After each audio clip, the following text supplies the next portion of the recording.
let's see. We should be good now. So accountability. Let's get back to it. Accountability. This is what I'm going to say. How do you create a culture of accountability and impact for your board? So here's what I do know. Again, we have to extend our board members grace because they're very busy people. But you have to create that culture of accountability by having a commitment form, right? But it's not just going to take the commitment form. It's going to take the commitment form and you have to talk about the commitment form. So, this is some of the best practices that I have seen and used. So, January, or depending on your fiscal year when you do your board retreat. Hopefully, you're doing a board retreat, and if not, during a board meeting, you can pass out an accountability form. Now, I'm going to take it even a step back. Don't just pass out an accountability form that your board members were not a part of helping develop, right? So let's start from step one. Step one, go to my VIP resource library. If you're not a member, all you got to do is give me your email and you'll be a member, and it's free. So grab accountability form, present it to your board as a draft.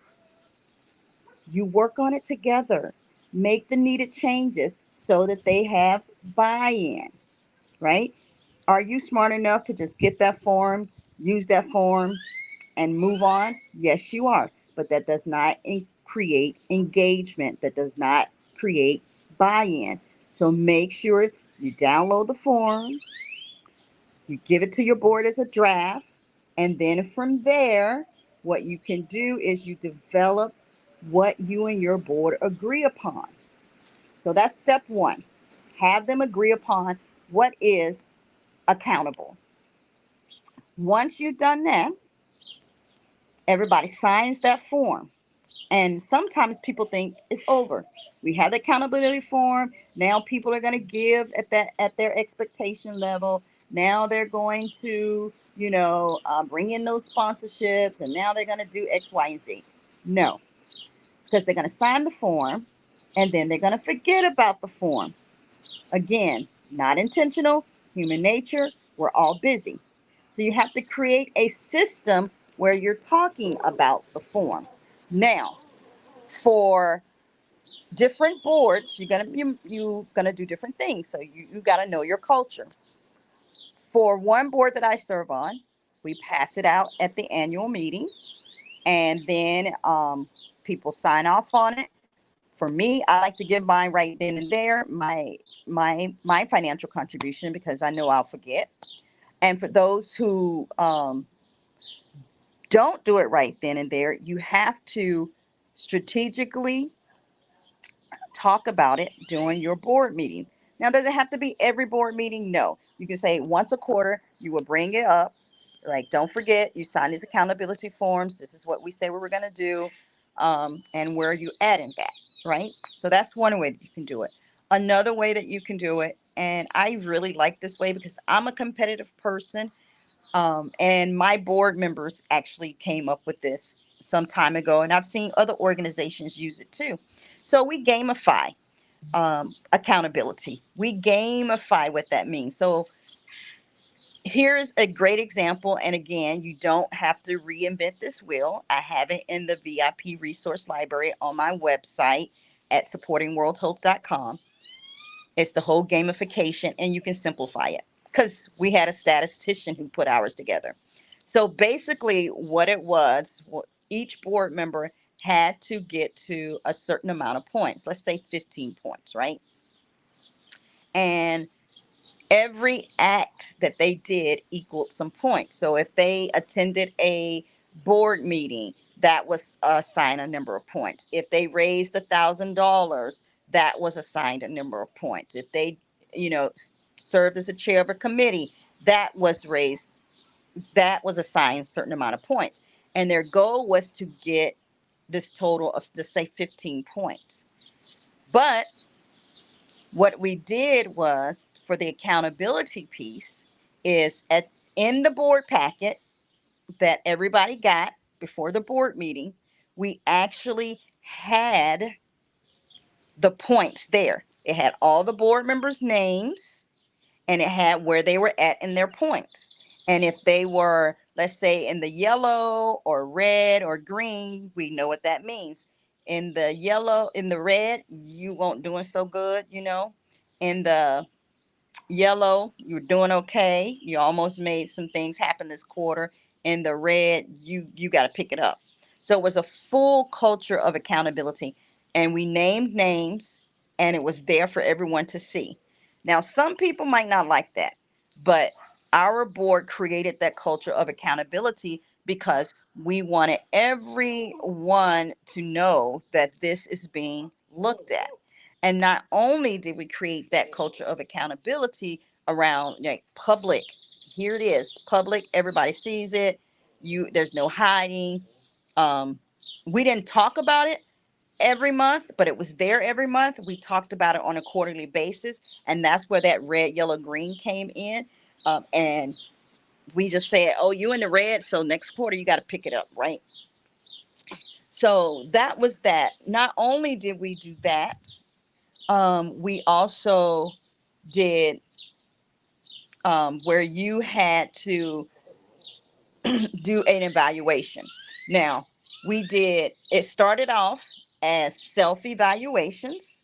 So, because somebody was like, well, evaluations, I don't know, that's kind of tricky, you know, so we started off with self evaluations. So we'll pass out the evaluations. We'd say, you know, here's what was the goal. Each board member had to raise this much. You know, attend this, and you self evaluated and where you were.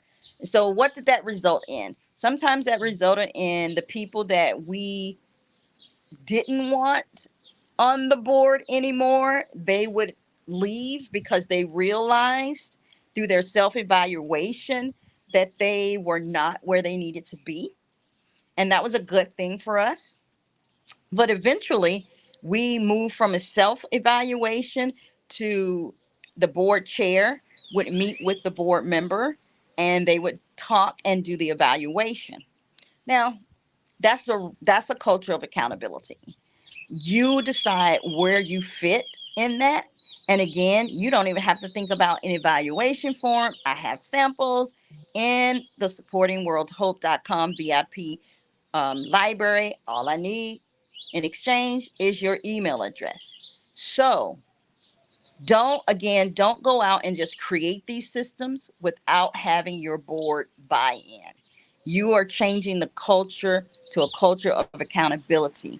And some people don't like accountability. But you need to know that up front so that you know maybe they may not be a fit for your board.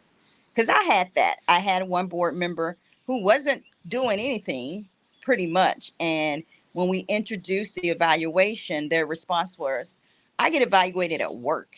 I don't come here to volunteer my time to get evaluated. That just reaffirmed for us that they actually were not interested in improving, and they were not interested in bringing their best to this board so that we could increase our impact. And you need to know those things. So as you are going through this journey of, you know, accountability and educating your board and doing these things, you are going to have some resistance and some pushback. But here's how you can overcome some of that resistance and that resistance. First of all, the CEO and the board chair, you have to be on the same page. It can't be, you know, the board chair is saying something completely different from the CEO.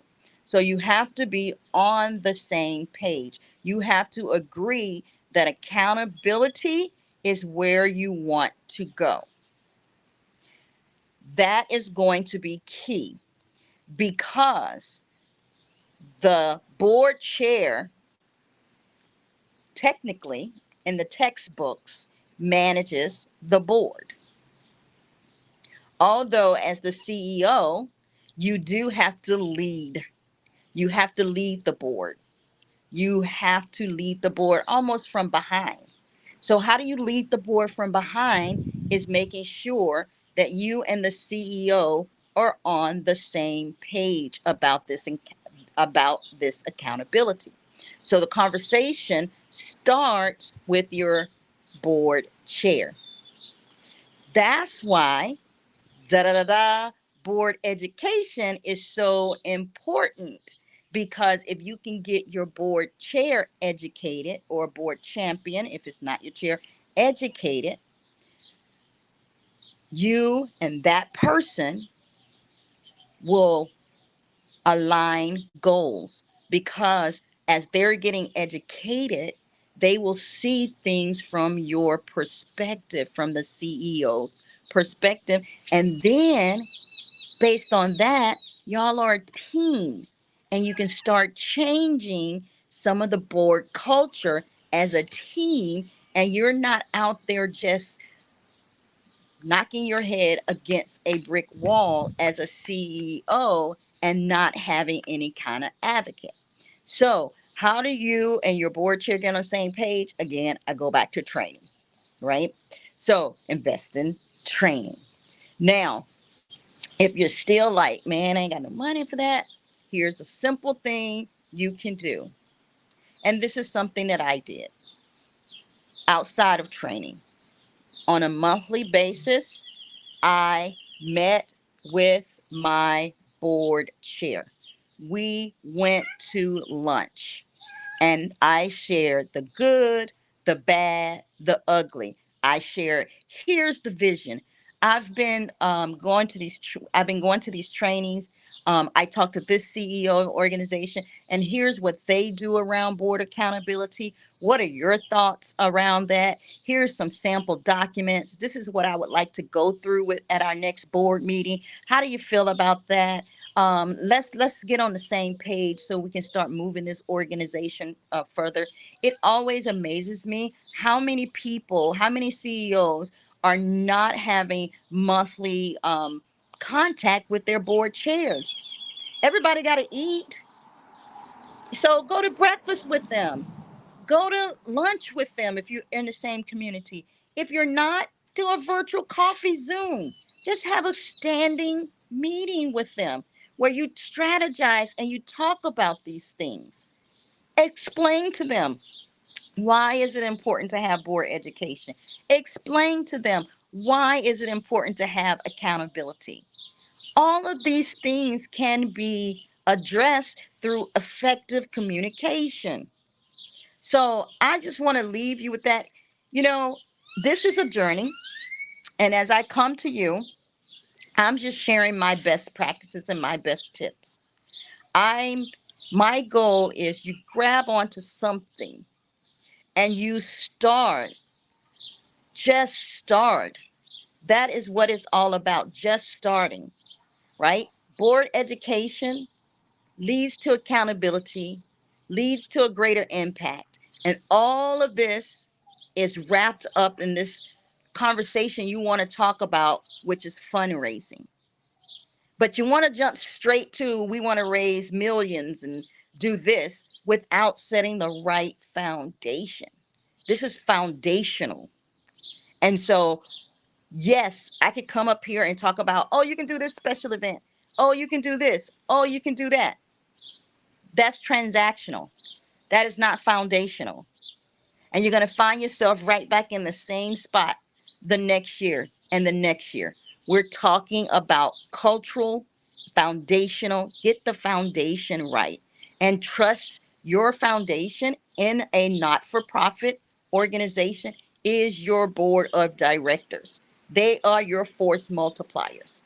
They are the ones who can work with you as a CEO to make a better or a more profound impact. Can you be out there soloing it by yourself? Yeah, but you're not going to grow. You're not going to 3 times your revenue. You're not going to 6 times your revenue because it's just you. And what's going to happen is you're going to burn out. That's what happens. So understand foundational board. Let's educate the board. Let's talk about board accountability, because that's is what's going to get you to 3 times your fundraising. That is what's going to take you from 0 to 300,000, From 300,000 to 750,000, from 750,000 to a million, from a million to 2 million, from 2 million to 3 million. That is what's going to propel you. It's not sexy by any means, but it's the foundational. And that's what you got to put the work in at the foundation. I hope this message helps someone this morning. And I want you to remember that your mission matters and deserves to be funded to its fullest capacity. Y'all be good. Bye-bye.